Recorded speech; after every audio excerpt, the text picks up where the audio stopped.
এই যে শুনছেন, আপনার চাটা উঠে খেয়ে নেন, নাহলে ঠান্ডা হয়ে যাবে। আমার শুধু চা না, সাথে সিগারেটও লাগে। এখন থেকে এই বাসায় থাকতে হলে আমার কথা মতো চলতে হবে। এখন থেকে আপনার সিগারেট খাওয়া বন্ধ। খবরদার, আমার পার্সোনাল বিষয়ে একদম নাক গলাবেন না। আমি আপনাকে বিয়ে করেছি ঠিকই, কিন্তু স্ত্রীর অধিকার দেয়নি। এটি শুধু নিয়ম রক্ষার বিয়ে।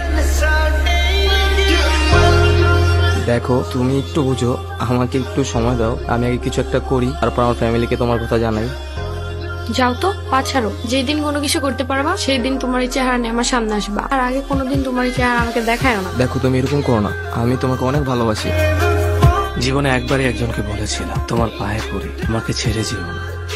সে শোনেনি। আমার ভেসে যাওয়া দু চোখের সমস্ত জলকে অবহেলা করে, আমার ক্রমাগত কাঁপতে থাকা গলার সমস্ত আকুতি মিনতিকে অগ্রাহ্য করে চলে গিয়েছিল। ওই ঘটনার পর আমি বুঝতে শিখেছিলাম, যারা চলে যেতে চায় তাদের চলে যেতে দিতে হয়। তোমাকে নিয়ে আমার খুব চিন্তা হয়, কখনো যদি তোমাকে কেউ নিয়ে চলে যায়। এমন কিছুই হবে না, তুমি শুধু শুধু চিন্তা করো। আমার কাছে কেমন যেন ভয় ভয় লাগে। তুমি আমাকে নিয়ে চিন্তা করো না। আমি আমার পরিবারের কাছ থেকে 2 বছর সময় নিয়েছি। তারা এখন চাইলেও আমাকে বিয়ে দিতে পারবে না, আর আমি বিয়ে করবো না। আর যদি বিয়ে করতেই হয়, আমি তোমাকেই বিয়ে করবো। এতদিনে এতটুকু তো চিনতে পারছো আমাকে। হ্যাঁ, এটার জন্য তো আমি তোমাকে এত ভরসা করি। আমার ভিতরে একটা তৃপ্তি অনুভব হয় তখন তোমার এইসব মায়া ধরনের কথা শুনি। সারা জীবন থাকতে পারবে তো আমার সাথে ভালো। তুমি চলে গেলে আমি ভীষণ একা হয়ে যাবো, একদম ভেঙে যাবো। ধুর পাগল, এসব কি বলো, এগুলো বলতে নেই। আচ্ছা, এখন আমি যাই।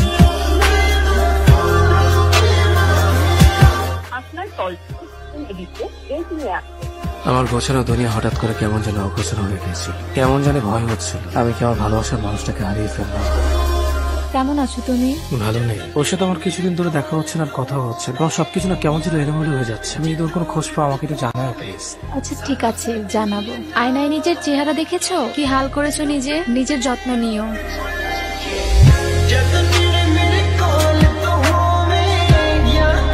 আমি জানি এই ছবিগুলো দেখে হয়তো তোমার মাথায় আকাশ ভেঙে পড়বে, কিন্তু তোমাকে যদি আমি কথাগুলো সরাসরি বলতাম তুমি হয়তো বিশ্বাস করতে না, তাই প্রমাণ সহ তোমাকে দিয়ে গেলাম।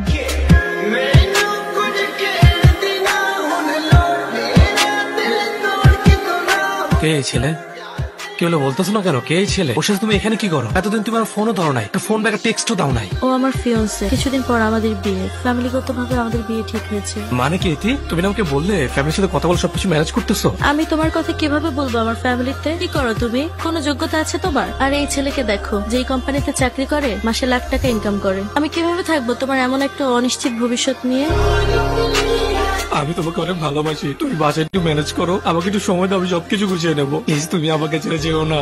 ছাড়ো অভি, এখানে অনেক মানুষ আছে, সবাই দেখছে। এমনটা করো না, আমি তোমাকে ছাড়া বাঁচতে পারবো না। মরে যাও, এটা তোমার ব্যাপার।